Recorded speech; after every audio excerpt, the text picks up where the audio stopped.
एक बार की बात है, राजस्थान के उस भयानक हाईवे पर, जहां रातें इतनी काली होती हैं कि सितारे भी डरकर छिप जाते हैं और सड़कें ऐसी अंतहीन कि लगता है मौत की ओर ले जाती हैं। वहां की पुरानी किंवदंती थी हाईवे की डायन की।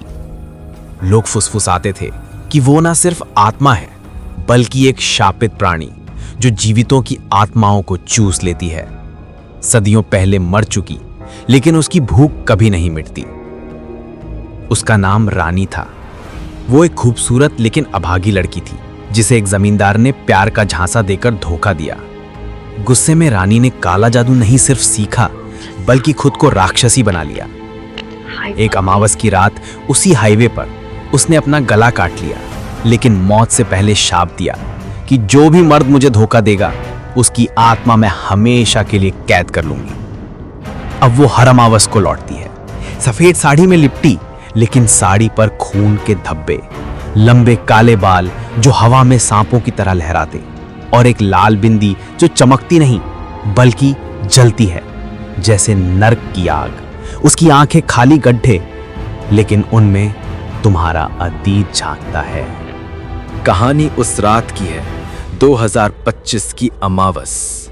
अमित, एक अनुभवी ट्रक ड्राइवर, दिल्ली से जयपुर जा रहा था।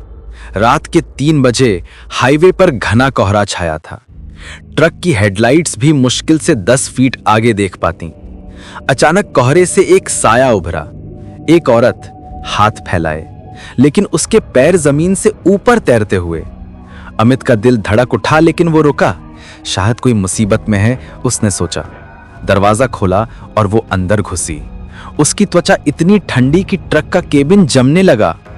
हवा में सड़ी लाशों की बदबू फैल गई और अमित की सांसें भारी हो गईं। भाई साहब, जयपुर छोड़ दो, उसकी आवाज आई।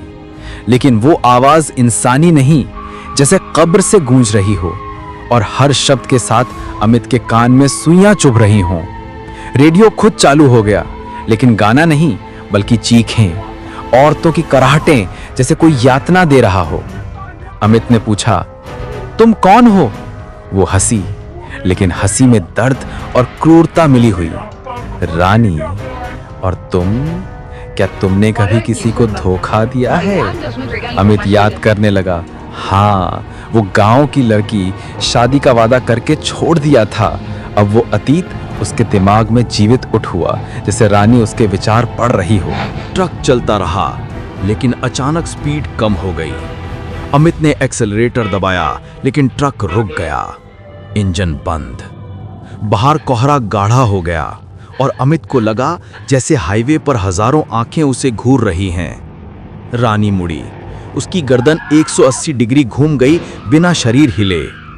तुम सब एक जैसे हो, धोखेबाज, अब तुम्हारी आत्मा मेरी होगी।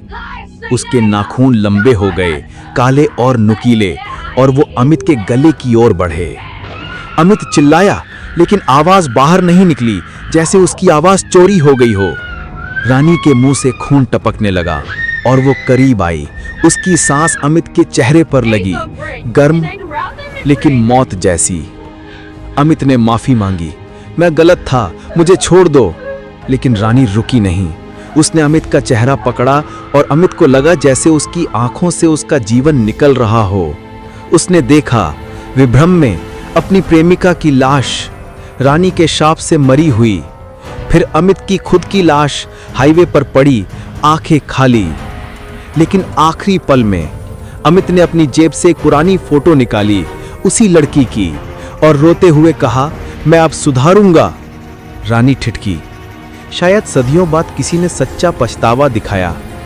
वो चीखी, एक ऐसी चीख कि ट्रक हिल गया और गायब हो गई।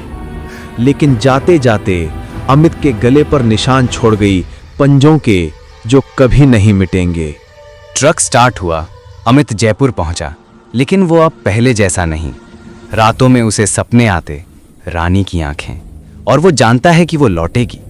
किंवदंती कहती है, रानी अब भी भटकती है, लेकिन अब वो सिर्फ धोखेबाजों को नहीं, बल्कि किसी को भी अपना शिकार बना सकती है।